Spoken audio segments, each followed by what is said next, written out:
Well, I think the art market is still very high, is still very strong. It's not, it's strong for important things. It's not strong for speculation. You can still achieve very high prices for great works of art, and there's quite a large audience out there. This past summer, Ezra Merkin had to sell his collection as part of fallout from the Madoff situation. It's been in all of the papers, so I'm not revealing anything. And it's a collection that we put together largely ourselves of Rothko and Giacometti. And the collection was sold, and we resold the collection for $310 million.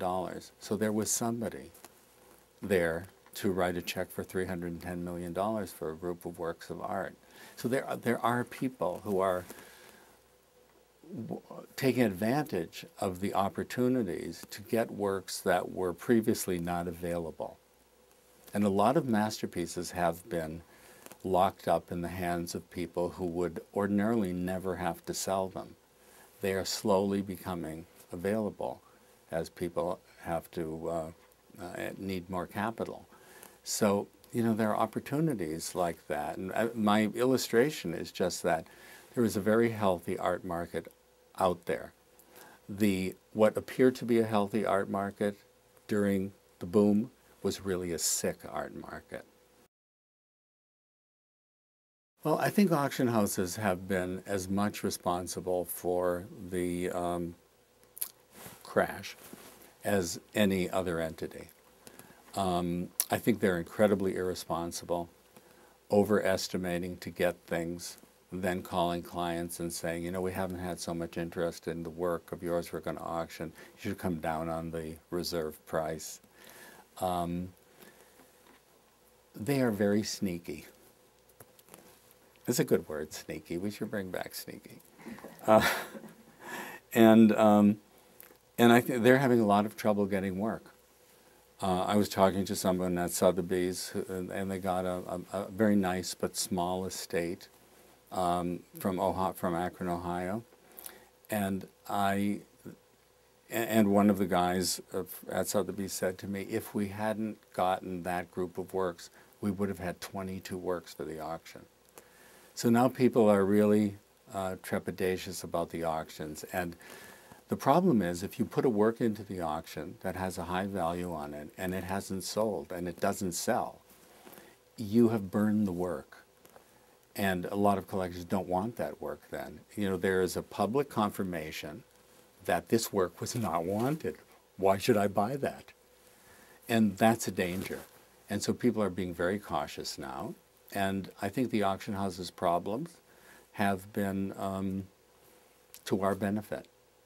We've gotten a lot of things that ordinarily would have gone to auction because people want them sold quietly and privately and discreetly.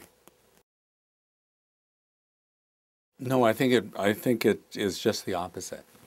I think it marks a kind of fallow period where art has become an elective rather than an imperative.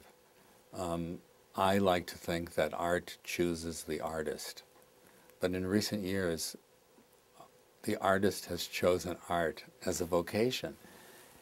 You know, you go to art school, and you can make a fortune out there. All you have to do is something that's interesting, and your shows are going to sell out, and people are going to be waiting in line. But, you know, it's like a Magritte painting. There's a Magritte painting of men with bowler hats and umbrellas falling from the sky like rain. I think that's what's happening right now. All of those guys are falling from the sky like rain. And, you know, it's bad. It's very negative. I think I got off the track, didn't I? For me, the most exciting art is coming from China. And that's why I'm there. And I'm not saying that because we're there. That's why I'm there. It's fresh. I saw a 28-year-old artist's video piece that was just spectacular last week. Never seen her work before, and she did a series of videos that made an environment of three couples sitting on benches together. Three very beautiful Chinese couples wearing white clothing, very sheer white clothing.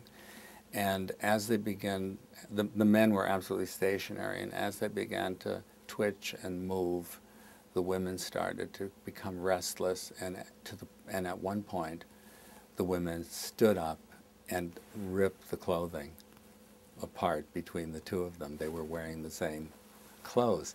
You know, it was very poetic, it was very beautiful, it was very much about China. And, you know, I think that the most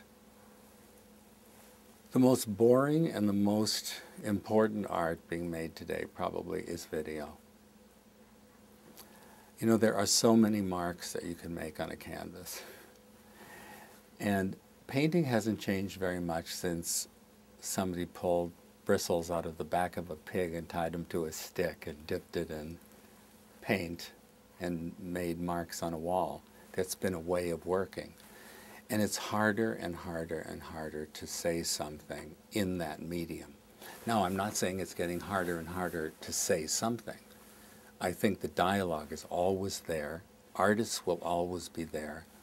But the mediums that artists use, the media that artists use, will change. And I think video is really important. And I think the internet is very important. Not that we've seen maybe, or I've seen anything yet that means anything, but it's there, you know, it's out there right now in the ether.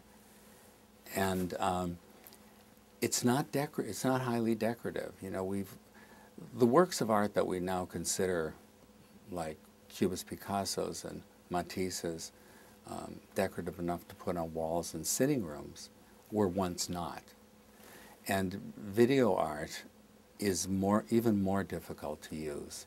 I have some wonderful things, and I know I turn them on, you know, when I come into a room in my house, and I try to read a book, and and I'm distracted by it because it's moving, you know? And so I have to watch it for a while and then read my book. But what's really interesting is I don't watch the painting for as long as I'm watching the video. The painting might be there, and I'll glance at it, but the video demands to be seen, which makes it a lot harder to hang or decorate a room with. But decorating a room is not the objective of making art or of great art. Great art is about being a tool that extends the perception of society.